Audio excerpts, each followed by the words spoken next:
E o nosso convidado de hoje, do Jornal do Ténis, é uma das figuras mais conhecidas aqui, não só no Porto, mas também no país todo. E eu tenho que fazer este preâmbulo.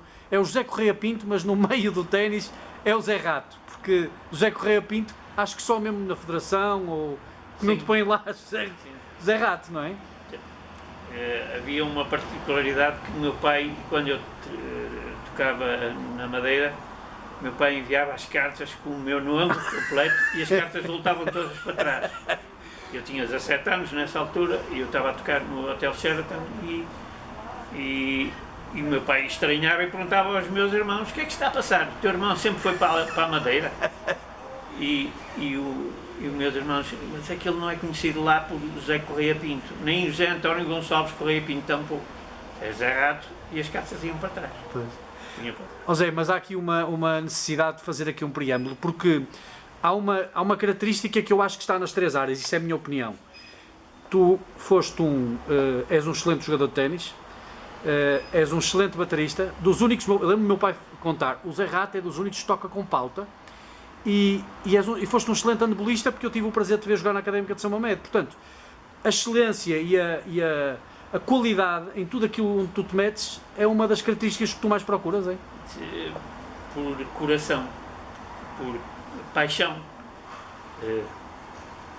Bem, tudo começou muito da música devido ao meu irmão médico, que tocava bateria e me foi ensinando a tocar bateria.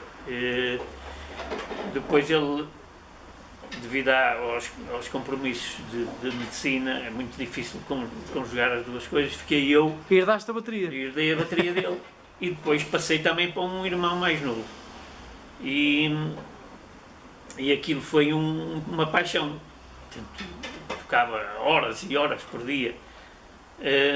Entretanto, isso, pai, com os meus 13, 12, 14 anos, depois apareceu o handball.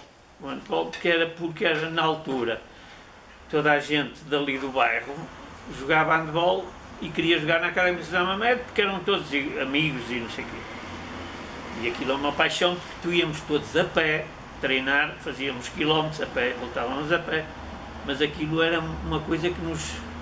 Era uma família? Uma família. Depois é que foi... o ténis veio muito mais tarde, porque... Ainda jogavas handball? Foi quando fui para a Madeira e me apercebi que o handball era um desporto muito de risco para a minha profissão de baterista. De baterista. Então, na altura, na Madeira, conheci um Luís Sousa, que trabalhava no Hotel Dom Pedro, dava aulas e eu nem sequer tinha raquete, aliás, eu testava ténis, digo-te já, porque via os jogos da Taça Davis do Vilela e dizia que chatice, aborrecido, capturar isto tanto tempo, não dá um jogo de handball, e de repente eu já estava na Seleção Nacional de Handball. Eu com 15 anos fui para juvenil e passei logo para o sénior, e da sénior fui destacado para a Seleção Nacional de Handball, e depois foi aí que me pediram para eu ir para tocar para a Madeira. Conheci o Luís Sousa, achei engraçado que não tinha lá nada para fazer a não ser ténis, e comecei a aprender sozinho, como sempre. Autodidata? Autodidata, completamente. E depois, quando cheguei aqui ao Porto, Portugal, Continental, a Continental, na altura, no Vigorosa, vieram ter comigo a ver se eu queria... Eu treinava, eu meti-me sócio do Clube de Ténis do Porto, comprei uma raquete com moedas de 25 escudos, aqui ao Sr. Vieira, que era, na altura era meu amigo, e disse ao Vieira: eu só tenho moedas, e comprei uma raquete e me inscrevi-me como sócio aqui no Ténis do Porto, por Gil Santo Cruz. E jogava 7 horas por dia, pá. Ficaste viciado? Aquilo era assim, quem viesse jogava comigo, não tinha alternativa. Então fui apanhando o jeito, e depois, porque tudo que faço faço muita paixão, ia estudando no meio daquilo tudo, como faço agora, troco 3, 4 horas por dia de bateria, nem que seja nos momentos em que toda a gente está a dormir. Entretanto, o ténis foi subindo e pediram para treinar na alta competição do Estrela Verde Sport, onde apanhei jogadores que agora são treinadores. Henrique Assis, Miguel Ribeiro, Malafaia. Eu saí antes, eu antes estive com o Luís Miguel Nascimento e o Paulo Rodrigues, deves ter entrado a seguir. Exatamente. E depois, o que é que aconteceu? Eu consegui fazer um curso de alta competição e de competição ali no Boa Vista, em que apanhei o Vasco Pinto e o Flores Marques na parte de arbitragem. O Vasco Pinto simpatizou comigo e no fim desafiou-me para jogar contra ele. Estávamos para aí 50 tenistas que já davam aulas, mas queriam aprender as regras e essas coisas todas mais. Só que o Vasco Pinto, na primeira semana, trocou-nos as voltas e obrigou-nos a jogar com a mão esquerda. A dar aulas com a mão esquerda. Servia com a mão esquerda, parecíamos todos deficientes. Todos. Mas foi incrível, porque assim percebíamos a dificuldade que um atleta que está a começar a ter aulas. O que é que nós a fazer o serviço era de rir à gargalhada. Alguém que estivesse de longe dizia, coitadinho. Aquilo é que são os professores de ténis. Os próprios professores de ténis. Mas depois, e foi fantástico, ele teve uma sensibilidade incrível no fim, jogou comigo, todos a acudir. Com a mão direita? Com a direita. E ele assim, e com essa velocidade de pernas vais ter muitos problemas que alguém consiga jogar contigo. Pronto. A vantagem da passagem do handball para o ténis dependia só de mim e da minha capacidade de luta. E como conheci depois na altura alguns jogadores que agora sim ainda são grandes jogadores de ténis, Nuno Marques, foi uma aprendizagem tudo acumulado. Entretanto, fui para a televisão, fazer programas de televisão em direto. Fazias, de manhã sempre o programa. E com o Jorge Gabriel também chegaste a fazer. E antes com o como é que se chama aquele? Eu não me lembro agora. Isso foi outra coisa que foi um... Como é que tu fazias, como é que tu gerias? Eu lembro-me na altura que tu, de noite, trabalhavas, por exemplo, no Casino de Espinho. Não, antes e na televisão. Ficava no Hotel Meridiano. No Meridiano. Depois ias, às vezes trabalhavas no Casino. Depois Casino. Durante a noite. E depois de manhã estavas a jogar. Pois. E o Paulo Machado, que era um amigo nosso, que trabalha fora e grande jogador de ténis, e há pouco tempo dizia: José, lembras-te de dormir 2 horas, vires a correr para treinarmos? Como é que tu fazias isso? Era... Como é que nunca te deu um treco com tanta... Pois. E fiz coisas... Quando foi do torneio da BMW, foram 5 anos consecutivos que ganhei. Uma vez tive que fazer as coisas mais inacreditáveis, que era de passar a tocar no Casino de Espinho até às 2 horas da manhã. O torneio era no Algarve. Fazias a viagem? Fiz a viagem direto ao Algarve, chegava lá, fazia o torneio todo durante manhã e tarde, voltava para o Casino de Espinho. Meu Deus. Sem comer, sem dormir, e fiz nessa coisa, e na final estava a chover, tive que vir embora. Aumentaram um dia, mas eu não fui, mas já estava há 3 dias sem dormir e 22.600 km no... Como é que tu aguentaste isso? Mas eu acho que tenho uma estrelinha no céu. Só pode. Porque adormeci a guiar, tive um furo a 100 e tal km/h, mas eu, a coisa funcionou e cá estou eu, ainda bem. É um sofrimento. Mas o ténis, sempre viste o ténis como um prazer? Ou já foi... Sim. Quando fazias isso era pelo prazer de jogar? Mas eu tenho mais prazer em dar aulas. Como é que começas a dar aulas? As minhas aulas são todas normalmente à parte da parte do Quando é que do começaste? eu Eu queria dizer, comecei como é que no começaste? Vigorosa, mas era tudo adultos, quer dizer, miúdos com 17, 18 anos, tipo, em que já gostavam muito do que faziam e, portanto, para mim era muito simples aliciá-los. E eu até fazia parte física, ia com eles, porque eu tinha muita noção do que eu já tinha no handball. Claro. E eles adoravam, que nunca tinham tido parte física, Pois. por exemplo. E éramos uma família. Nós íamos todos jogar interclubes, até nos enganávamos nos nomes, porque às vezes não podia ir, mas era perfeitamente uma coisa muito real, muito Como é que tu, verdadeira. com essa paixão toda que tiveste nas 3 áreas, tu fizeste centenas de amigos? Porque tu, Pois. no ténis, não tens ninguém, toda a gente Pois. tem-te como amigo. Não... É assim, porque isso depois os alunos passam a ser amigos e são amigos verdadeiros. Estou sempre dependente deles e eles de mim. Lembro-me muitas vezes, do teu pai. Uma vez estávamos a jogar, eu estava a jogar aqui um torneio no Clube de Ténis de Porto, essa faceta nunca mais me esqueço. Eu na altura corria como um doido e portanto era pai com 17 anos e na altura já fazia parte da seleção nacional e estava naquela fase Transição. de transição. E o teu pai estava a jogar com o Fernando Costa, que era um jogador Chato, que fazia passava. muitos amortis. Sim. E o teu pai virou-se para ele e disse assim: ó Fernando, o Zé Rato não funciona, porque fazes uma amorti e ele vem e faz um smash. Portanto, esquece, porque ele ainda tem tempo para vir fazer um smash, não é um...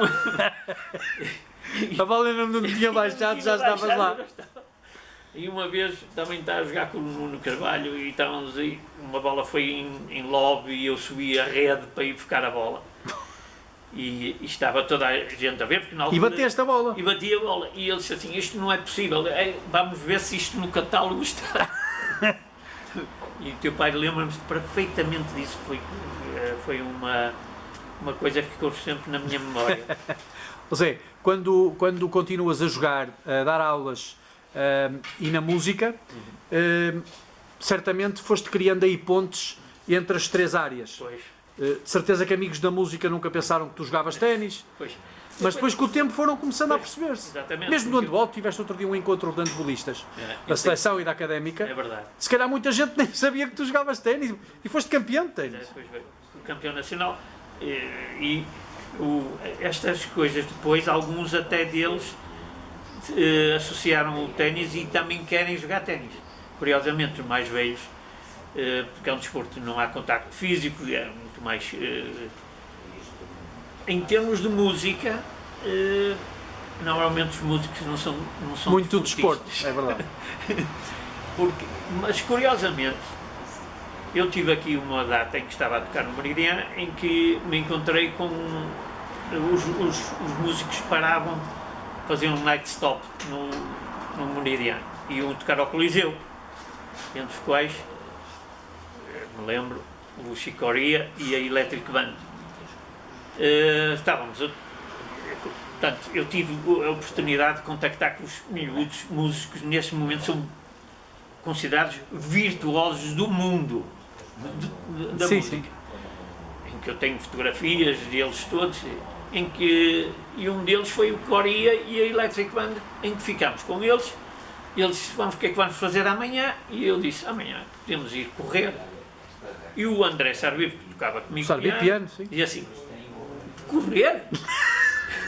E ele disse: porque eles... E de repente o André percebeu-se que a geração mais recente, mais nova, praticava muito desporto lá fora. Para ficarem fit, não era? Não, pois, os bateristas são extremamente bem desenvolvidos, não são ligados muito à droga, nem coisa aquela imagem do músico muito... Sim, já era. Sombria, de Já copos... já era.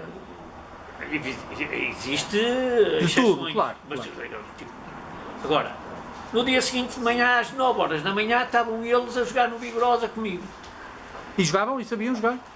Aprenderam ali, corriam. E depois era assim: podíamos ir para o ginásio. E o André não estava para lá virado. Disse, vamos, mas é para a praia. Mas o correr. Sarbipo também foi? Era o único que tinha uma carrinha que levava o pessoal todo. À tarde estávamos no Coliseu com os melhores músicos que eu nunca imaginei que ias contactar. E realmente o mundo estava a mudar nesse aspecto. Os músicos já estavam ligados ao desporto. Queriam, para ter performances muito melhores, tinham que ser saudáveis. E foi incrível tudo isso. Por exemplo, eu sabia, eu fiz turnés com Paulo Carvalho, Gabriela Chafe, o Rui Veloso e Pedro Brunhosa, e todos eles eram muito diferentes uns dos outros. Eu lembro-me de Paulo Carvalho, quando eu fui ficar para nós ensaiarmos, o Paulo chegou para a primeira vez que não me conhecia e eu fui ficá-lo numa carrinha, uma carrinha comprida, e ele disse: ó Paulo, ó Zé Rato, tens que ir ao alfaiate, que a carrinha está-te grande. Só que eles eram todos, compreendiam que eles diziam sempre. O Pinho Vargas dizia muitas vezes: o José não precisa se drogar, ele caiu dentro daquela pessoa mágica. Uma pessoa mágica do Asterix. Ele não precisa, ele está longe disso. E é verdade, foi verdade. Mas isto é por muito gostar daquilo que eu faço. Seja na área que for, seja no handball. Eu lembro do handball de ir ver muitos jogos teus, muitos. Ao sábado de tarde, vocês estavam na primeira divisão, tu, o Parada, o falecido Lumi, era uma equipa, o Mário Gouveia era o treinador era o Mário Gouveia. Que jogou com o meu pai, ainda jogou com o meu pai. Pois, e foi um grande jogador. Eu sábado de tarde, o meu divertimento era estar ali na rede do Académica de São Mamede a ver os jogos, porque punham-te a bola, o contra-ataque era sempre golo, porque tu já estavas, o guarda-redes estava a ganhar a bola, tu já estavas no outro lado. E depois tinha uma coisa curiosa, depois ao ensinar o meu irmão a tocar bateria, ele vinha com a galera toda, tocar bateria na assistência. Então toda a gente vinha assistir aquele envolvimento. Eu ainda este ano temos jantares dos internacionais do handball. E tenho o Zé Manuel Soares, são pessoas com um nível de vida e na sociedade espetacular. Sim, o professor José Soares é uma sumidade na fisiologia e não só. Uma humildade incrível. Sim, incrível. E pronto, lá no meio disso tudo, os amigos ficam para sempre, que é o ligado do Vieira aqui do ténis. No ténis fizeste muitos amigos, é isso que eu te ia perguntar. Amigos para a vida? Para a vida, completamente. E na tropa também, eu fiz o serviço militar e tocava à noite. Aquelas coisas que uma pessoa... Eu dormia, deitava mais 2 da manhã, acabava no hotel, depois às 5 da manhã tinha que ir para o serviço militar. Não, ninguém acreditou, ali, inclusive o comandante disse, eu pedi-lhe para sair, para ir tocar à noite, e eles não era permitido. Mas eu tinha um alvará, e se alguma vez falhasse atrasado, acabava o... Nunca falhasse. Atrasado. E fazia 25 km por dia para ir para a tropa. O que na Madeira é quase como fazer a volta ao mundo. Sim, é verdade. Tu fizeste lá na tropa, foi. Tropa na Madeira. Fiz tropa no Pico de Barcelos. Sim, eu sei. Ó Zé, quando te ligas aqui ao nosso amigo Vieira, já é uma ligação de há muitos anos. Tem seguramente 30 e tal anos, por uma particularidade incrível, porque eu vou contar, eu jogava com o Fernando Caiado, filho do Fernando Caiado, que jogava no Boa Vista e no Boa Vista. E uma vez parti a corda. Eu não tinha raquete. Depois de comprar essa raquete, eu parti a corda a jogar. Fiquei todo atrapalhado e ele disse, não há problema, que eu levo a raquete e vou encordar ao Vieira. O Vieira, eu era desconhecido. A bola, a raquete veio e eu parti a corda outra vez, passado para aí 5 minutos. Tinha batido mal na bola, bateu lá no topo da raquete, ela cortou. Eu disse, olha, eu não confio no Vieira. E ele disse, mas olha, então vais conhecer o Vieira. E eu vim, na Rua da Boa Vista. O Vieira disse, não te levo nada, porque o que aconteceu foi isto, assim. Entretanto, essa amizade cresceu por uma amizade que não foi só do ténis, da nossa envolvência como família e tudo.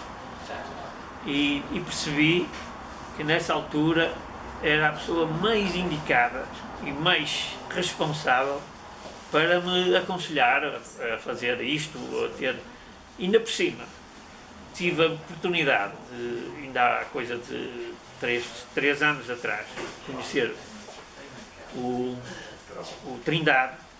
Estava eu no Estoril com o Vieira e até tirámos uma fotografia. Eu disse assim, tenho aqui a oportunidade de tirar uma fotografia a 2 pessoas que no ténis Portugal deve muito, porque os dois são os dois são instituições, instituições de conhecimento, conhecimento total. E foi. E o Vieira ficou para sempre. Olha, e não é por acaso que estamos aqui, é por isso mesmo, também pela amizade que temos por ele. No ténis, o que é que te falta fazer? Tu já foste número 2 nacional de mais 35 em 2000 e foste número 5 nacional de singulares e pares. Ganhaste uma série de torneios, campeão nacional. O que é que te falta fazer no ténis? Bem, eu não sou muito ambicioso nisso, em relação ao ténis, porque eu acho que não posso dedicar totalmente ao ténis para alcançar aquilo que alguns meus alunos que agora são professores podem fazer isso. E eu acho que tenho que delegar nisso e eles. Continuo a estudar e vejo muitas horas de ténis, muitas horas. Todos os meus alunos são... Já não te chateia o ténis, como antigamente quando vias o Vilela a jogar dizias que seca, agora já vês? Pois, agora é tudo uma... Eu sou fã do Federer, tudo o que acho, tudo o que ele faz tem uma suplesse que eu acho que aquilo nasceu com ele. Sim. Eu acho que eles, curiosamente, há pouco tempo me deram-lhe uma entrevista e o entrevistado disse tudo o que fizesses de desporto ia fazer bem. Ser o melhor. Sim. E o curioso disso tudo é que estamos sempre a aprender. Sim. Sempre a aprender. E tudo o que eu vejo na televisão e que hoje com os meios são portais, o telemóvel, o YouTube, vais ficar tudo. Música é a mesma coisa. Vais ficar os tutoriais, os vídeos, concertos. Vídeos, exercícios para estudar e tudo. Antigamente tu tinhas de ser um estudante. Sim, procurar tudo sim. Era muito mais difícil. Agora, a perfeição como nunca se atinge, eu prefiro ser sempre o mesmo estudante. Tudo que estudo e ensino e tento criar. É muito difícil criar uma coisa nova. Eu acho que já está quase tudo inventado. Sim. Agora é tentar transformar isso nas nossas capacidades técnicas. E fazer o melhor possível. Porque eu vejo isto, por exemplo, ainda acabei de dar uma aula a uma juíza no ténis no clube inglês. Eu não posso pedir a ela para ela ter as mesmas performances de um miúdo. Portanto, eu tenho que compensar tudo em relação a isso. Mas o que é que eu crio é uma empatia para que ela se sinta bem. E é isso que eu tento fazer primeiro que tudo. É que na música, no ténis e foi no handball, é ter criar uma amizade e uma energia positiva para fazer com que todas as pessoas que estão ali em nosso redor estejam para essa função. Seguiste aquela máxima de que primeiro ser uma boa pessoa e depois ser um bom atleta e ser um bom profissional. Porque repara, tudo isso, nós temos muitos esportes agora, cada vez mais. Por exemplo, esta semana estava no YouTube, estava a ver um aluno meu, que foi meu aluno do ténis, neste momento faz escalada. Acho que é escalada. E eu disse, eu nunca imaginava que este meu aluno, que jogava muito bem, decidisse fazer isto. Foi como muita gente pensava. Eu nunca pensava que o Zé Rata fosse campeão nacional e ele tocava bateria ou jogava handball, não é? Pois, mas isto tudo tem muito pela energia com que nós transmitimos e recebemos. E as coisas do ténis, os miúdos novos, têm que ter prazer no que estão a fazer. E se não fizerem no ténis, façam outro desporto qualquer, porque assim, porque há muita por onde escolher, muito por onde escolher. E com esta pandemia, o ténis foi privilegiado. Sim, porque podemos quase sempre jogar, sim. Muito. E depois a distância, os miúdos já não têm aquele jogar indoor, podem jogar cá fora. Sim. Isso É um desporto completo. foi muito positivo nesse aspecto. José, há uma pergunta que eu faço que é sacramental neste programa. Vivias sem ténis? Não, impossível. É como ir de férias e não levar uma raquete. Quanto tempo já ficaste sem pegar numa raquete? Depois de começares a jogar. Possível 2 dias. Mas começavas já a ficar contra muras eu fui para a aldeia este fim de semana e levei 2 raquetes de ténis. E não jogas lá, mas tinhas que as levar. Mas sei que estão ali. Está lá um corte de ténis que está sempre abandonado e se por acaso a minha mulher me disser, olha, vamos bater umas bolas, Vão. está lá. Eu nunca vou dizer, não tenho raquete. Pois, o material tem que estar Está sempre contigo. presente. Zé, obrigado e parabéns obrigado. pelo exemplo, pela carreira que tiveste nas 3 áreas e pelo exemplo que és. Obrigado.